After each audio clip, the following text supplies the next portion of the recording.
فلا مضل له ومن يضلله فلا هادي له ونشهد ان لا اله الا الله وحده لا شريك له ونشهد ان سيدنا وحبيبنا وشفيعنا ومولانا محمدا عبده ورسوله صلى الله عليه وعلى اله واصحابه وازواجه وذرياته وبارك وسلم تسليما كثيرا كثيرا اما بعد.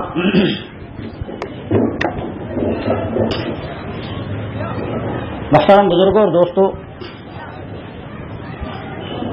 میرے ان بھائیوں نے بتایا کہ آپ کے لیے ہم نے موضوع مقرر کیا ہے حیات امام ابو حنیفہ رحمہ اللہ تعالی اور حیات امام بخاری رحمہ اللہ تعالی.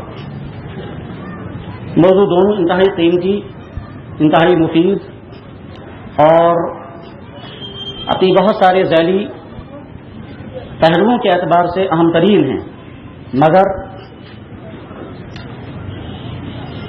جب کسی جگہ بیماریاں پھیل جاتی ہیں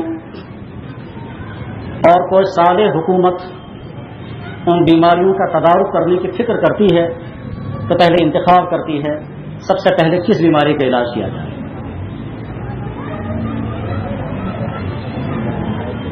اگر ایک شخص دل کے اعتبار سے بھی بیمار ہو یعنی ہارٹ پیشنٹ ہو، دماغی اعتبار سے بھی بیمار ہو یعنی برین کا خطرہ اسے ہو، اور دوسری چند مہلک بیماریوں میں مبتلا ہو رہا ہو، اس وقت اگر اس کو نزلہ اور زکام یا کوئی معمولی ظاہری بیماری ہو تو کامیاب معالج وہ ہوگا جو اس کے دل کا پہلے علاج کرے، اس کے دماغ کا پہلے علاج کرے. جس بیماری کی بنا پر اس کی جان کو خطرہ ہو پہلے اس کی فکر کرے. اگر کسی انسان کا ایکسیڈنٹ ہو جائے اور اس کا ہارٹ بھی زخمی ہو، اس کا دماغ بھی زخمی ہو سکتا ہے ہارٹ کے زخم کی وجہ سے اس کی وفات ہو جائے اور ہو سکتا ہے دماغ کے زخم کی وجہ سے وہ مر جائے. اس وقت وہ ڈاکٹر کتنا نادان ہوگا کہ جو اس کے اکھڑے ہوئے ناخن کا علاج سوچنے لگے. میرے بھائیوں، اس وقت صورتحال یہ ہے کہ یہاں تیزی کے ساتھ لوگ مرتد ہو رہے ہیں. اس وقت صورتحال یہ ہے یہاں کی جوان بیٹیاں نہایت تیزی کے ساتھ غیر مسلموں کے ساتھ فرار ہو رہی ہیں. میں ابھی کچھ دنوں پہلے دلی میں تھا، وہاں کچھ کشمیری بھائیوں نے بتایا کہ یہاں ایک کشمیر کی لڑکی غیر مسلم کے ساتھ رہ رہی ہے، آپ سمجھانے کی کوشش کرو. تو میں نے حالات پوچھے تو انہوں نے بتایا کہ یہ سری نگر کے رہنے والی ہے، کالج میں پڑھتی تھی. کالج میں کسی دینی پروگرام میں اس نے سنا کہ ایک مسلمان خاتون کے لیے پردہ کتنا ضروری ہے. بیچاری معصوم ذہن کی تھی، اس نے فوراً ارادہ کر لیا کہ میں پردہ کروں گی. واپس اپنی ماں سے جا کر کے کہا کہ اماں اگر پردہ نہیں تو کم سے کم عبایا پہننے دو، عبایا لا کر کے دے دو. ماں خوش ہو گئی، اس نے عبایا لا کر کے دیا. اگلے دن صبح بہت خوشی کے ساتھ اسے عبایا پہنا تو سب سے پہلے اس کے باپ نے جب اس کو دیکھا تو باپ نے یہ کہا میں نے ذرا سے اس کا پیرائی سلگو ہے، میرے گھر میں یہ کوئلے کی بوری کہاں سے آ گئی. یعنی عبایا کو اس نے کوئلے کی بوری سے تعبیر کیا اور یہ کہہ کر کے اٹھا اور اس کا عبایا پھاڑ دیا اور کہا کہ یہ برقعوں والا اسلام ہمارے گھر میں نہیں چلے گا. اسی وقت اس بیٹی کا رخ بدل گیا اور رخ بدلنے کے بعد پھر وہ یہاں سے غیر مسلم کے ساتھ اس سے تعلقات جڑ گئے اور آخر میں اسی کے ساتھ فرار ہو گئی. اور اب جب اس بیٹی سے کوئی مسلمان، کشمیری مسلمان جا کر کہتا ہے یہ تو نے کیا کیا، وہ کہتا ہے میرے باپ سے جا کر کے کہو. جب حالات یہ ہوں، جب یہاں کا نوجوان نہایت تیزی کے ساتھ اپنی نبی سے دور ہو رہا ہے، عبادات میں بھی، معاشرتی زندگی میں بھی، تہذیب میں بھی، کلچر میں بھی، حتیٰ کہ خیالات میں بھی، میرے بھائیوں نوبت یہاں تک پہنچی ہے، یہاں تک نوبت پہنچی ہے. ابھی پچھلے ہفتے میرے ایک دوست نے جو یہاں الوحا کا پروگرام چلاتے ہیں، الوحا طالبی سسٹم ہے، تو طالبی سسٹم کے وہ منتظم ہیں، انہوں نے بتایا کہ جی ہم الوحا کے زیر نگرانی ہم نے یہاں بچوں کے امتحانات لیے، جو ذہین بچے ہیں ان کے امتحانات لیے. ان امتحانات میں ہم نے اسلامیات کے بھی سوالات رکھے تھے، تقریباً 20 سوال تھے. وہ پورے وادی میں وہ امتحانات ہم نے لیے ہیں. ان اسلامیات کے 20 سوالوں کے جوابات ہمارے پاس جب پہنچے ہیں تو ایک سکھ لڑکے نے تمام سوالوں کے جوابات صحیح دیے تھے اور ایک سید لڑکے نے تمام سوالوں کے جوابات غلط کیے. اسلامیات کا سوال اور سکھ لڑکا اس کے صحیح جوابات دے رہا ہے اور مسلمان لڑکا جو ہے اور وہ بھی سید دادا جن کے خاندانوں، جن کے اخلاق کے ذریعے سے جہاں اسلام پہنچا، ان کا ایک نوجوان اپنے نبی سے اور اپنے دین سے اتنا دور ہے کہ وہ پروفیشن کرنے کے باوجود تو صحیح جواب دے نہیں پا رہا ہے اور ریکارڈ ان کے پاس موجود ہے. جب حالات امت کے یہ ہوں خصوصاً نوجوانوں کے، تو میں سمجھتا ہوں اس پہلو کو سامنے لانا زیادہ ضروری ہے، خاص طور پر جب یہاں اس وقت اس مجمع میں نوجوان دوستوں کی تعداد زیادہ ہے، اتنے شوق اتنے جذبے کے ساتھ یہ جمع ہوئے ہیں۔ کاش کسی کا دل بدل جائے، کاش کسی کے ذہن میں انقلاب آئے، کاش کوئی طے کرے کہ میں یہود و نصارہ کے اس راستے کو چھوڑ کر کے اپنے نبی کے راستے پر چلوں گا۔ کاش کسی کا ذہن اس انقلاب کو قبول کر لے کہ میں فاسقانہ تہذیب، فاسقانہ لباس، فاسقانہ طرز عمل کو چھوڑ کر کے صالحانہ، عادلانہ اور متقیانہ زندگی اختیار کروں گا، تو ہماری محنت انشاءاللہ وصول ہوگی۔ یہ پہلو زیادہ ضروری ہے۔ میرے بھائیوں، ہر زمانے میں نئی نسل کو خطرہ رہا ہے، لیکن پچھلی پوری ہماری اسلامی تاریخ میں کبھی بھی نوجوان نسل کو اتنے خطرات نہیں تھے جتنے آج کے زمانے میں خطرات ہیں، اور اس کی بہت ساری وجوہات ہیں، جن وجوہات کے ذمہ دار کچھ تو ہم خود ہیں، کچھ ہمارے گھر ہیں، کچھ آج کا نظام تعلیم ہے، کچھ آج کا پھیلنے والا بلکہ مسلط ہونے والا، بلکہ یوں کہیے یلغار کی طرح سے مسلط کی جانے والی آج کی فاسقانہ تہذیب ہے، کچھ وہ اسباب ہیں کہ آج کا نوجوان اور اس کے والدین اتنے اس کے دین کے علم کی فکر نہیں کر رہے ہیں جتنے اس کے لیے مروجہ تعلیم کی فکر کرتے ہیں۔ آج کا باپ اپنے بیٹے کو اعلیٰ سے اعلیٰ تعلیم دینے کو تیار ہے، بہتر سے بہتر ٹیوٹر منتخب کرنے کو تیار ہے، لیکن اس بات کو نہیں فکر ہے کہ میرا یہ بیٹا آگے چل کر مسلمان رہے گا بھی یا نہیں۔ اور اس کے نتائج جہاں تک پہنچے ہیں کہ ایک شخص خود دیندار ہے، بلکہ ایک مسجد کا امام بھی، اور اس کا بیٹا یونیورسٹی میں پڑھ رہا ہے، لیکن ذہن چونکہ بگڑ گیا تو وہ بیٹا اپنے باپ سے یہ کہتا ہے تم لوگ نمازیں پڑھتے ہو، وہاں مسجد میں خدا ہے کہاں؟ یہ باپ پریشان ہو کر کے کہتا ہے کہ میں اپنے بیٹے کو میں نے یونیورسٹی بھیجا تھا پڑھنے کے لیے، اسلامیات سبجیکٹ میں نے اس کے لیے منتخب کرایا تھا، مگر اس کا ذہن اتنا بگڑ گیا یہ واپس آ کر مجھے کہتا ہے خدا ہے کہاں؟ اور جب بھی باپ نکلتا ہے مسجد نماز پڑھانے کے لیے تو بیٹا اس کو تنگ کر کے کہتا ہے پرانے زمانے کے سڑے ہوئے فرسودہ ذہن کے لوگ ہو، تمہیں آج تک خدا کو نظر آیا نہیں، جو چیز ہم نے دیکھی نہیں اس کو ہم مانتے کیوں ہیں؟ نوبت یہاں تک پہنچی ہے، نوبت یہاں تک پہنچی ہے۔ یہیں سے نگر شہر کا ایک بہت بڑا افسر جس کی عالیشان کوٹھی بھی ہے، شاید کروڑوں روپے کا وہ مالک ہے، اس کا بیٹا مجھے بنگلور میں ملا، اور بنگلور میں وہ لڑکا یہ کہتا ہے کہ جی میں کسی اور سے شاید نہیں کہہ سکوں گا، کہتے ہوئے ڈر بھی لگتا ہے، مگر آپ سے مل کر کے امید قائم ہوئی کہ آپ سے میں کہہ سکوں گا اور مجھے کوئی خطرہ نہیں ہوگا، مجھے ڈانٹیں گے نہیں اور میرا راز بھی فاش نہیں کریں گے۔ میں نے کہا گھبرانے کی بات ہے، آپ کہیے کیا کہنا چاہتے ہیں؟ تو اس نے بڑی بے تکلفی کے ساتھ کہا کہ مجھے خدا کے بارے میں ڈاؤٹ ہو گیا ہے۔ میں نے ان سے کہا افسوس کی بات ضرور ہے، تعجب کی بات نہیں ہے۔ جب کسی کو زہر کا زہر پلایا جا رہا ہو تو مرے گا بھی تو اور کیا ہوگا؟ میں نے ان سے کہا تم نے کہیں بچپن میں کسی انگلش میڈیم اسکول میں پڑھا ہوگا، ظاہر ہے وہاں خدا کا تصور تم کو نہیں دیا گیا، تمہارے گھر میں بھی خدا کا تصور نہیں ہوگا، تم نے اس کے بعد کسی کالج کو جوائن کیا ہوگا، وہاں بھی خدا کا تصور نہیں ہوگا، اس کے بعد تم نے امریکہ کسی یونیورسٹی میں پڑھا کیونکہ وہیں سے وہ پڑھ کر آیا ہے، وہاں بھی تمہیں خدا کا تصور نہیں دیا گیا، اور واپس آ کر اس وقت ایک امریکن کمپنی میں وہ جاب کر رہا ہے بنگلور کے اندر، ظاہر ہے وہاں بھی خدا کا تصور نہیں ہے، چاروں طرف اس کو ننگا پن ہے، چاروں طرف سے عشق بازیاں ہیں، چاروں طرف سے اس کو شراب کا ماحول ہے، نہ خدا ہے نہ خدا کی نبی کا تذکرہ ہے، ظاہر ہے ایسے انسان کو خدا کے بارے میں ڈاؤٹ نہیں ہوگا تو اور کیا ہوگا؟ میرے بھائیوں، آج کے دور کے نوجوان کا حال بلکہ آج کے نوجوان کا مستقبل بہت زیادہ خطرے میں ہے۔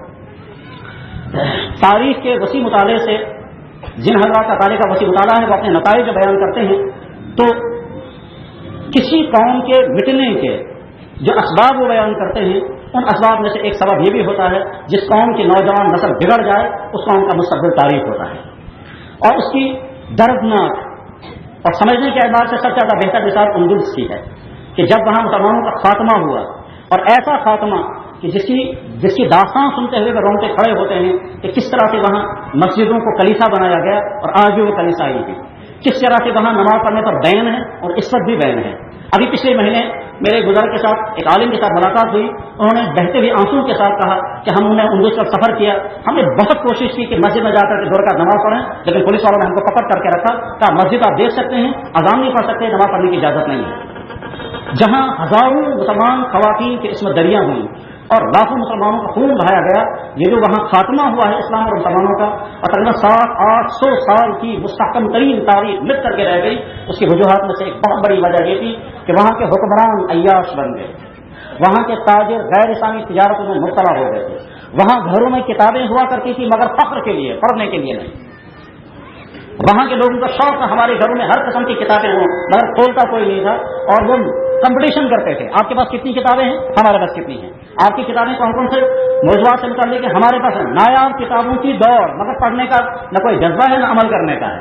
چاہے مقابلہ آرائی ہوا کرتی تھی کتب خانوں پر صرف رکھنے کے اعتبار سے، تو جہاں کے تاجروں کا حال بھی خراب ہو گیا، اور سب سے زیادہ تباہ حال وہاں کے نوجوانوں کا ہو گیا تھا کہ وہ بدکاریوں میں مبتلا ہونے لگے، شراب خوری میں مبتلا ہونے لگے، عیاشوں میں مبتلا ہونے لگے۔ اور یہ وہ دور تھا کہ جب یورپ ابھی قرون مسلمہ میں زندگی گزار رہا تھا، اس کے بعد پھر یورپ جاگ رہا تھا اور یہاں معاشرتی زندگی میں تباہیاں شروع ہو گئی تھی۔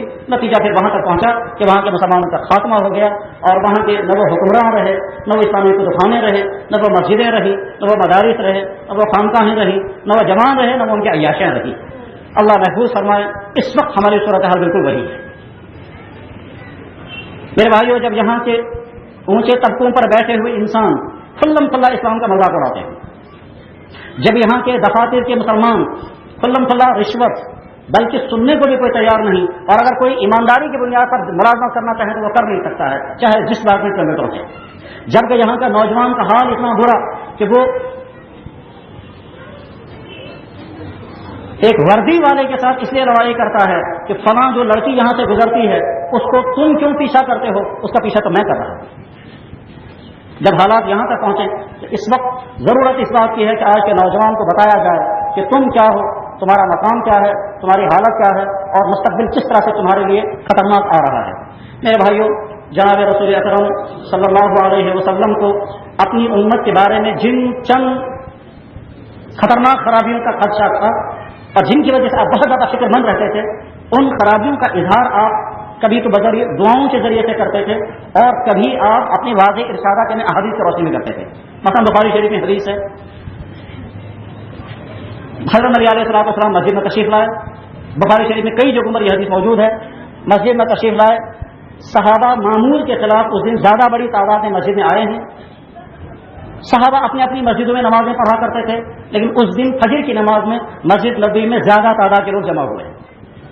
واقعہ یہ تھا کہ مدینہ طیبہ میں بہت زیادہ تنگسی چل رہی تھی، اسی بیچ میں بحرین کے علاقے سے ایک بہت بڑا شکار پہنچا تھا حضرت ابو عبیدہ بن جراح رضی اللہ عنہ کے ذریعے سے۔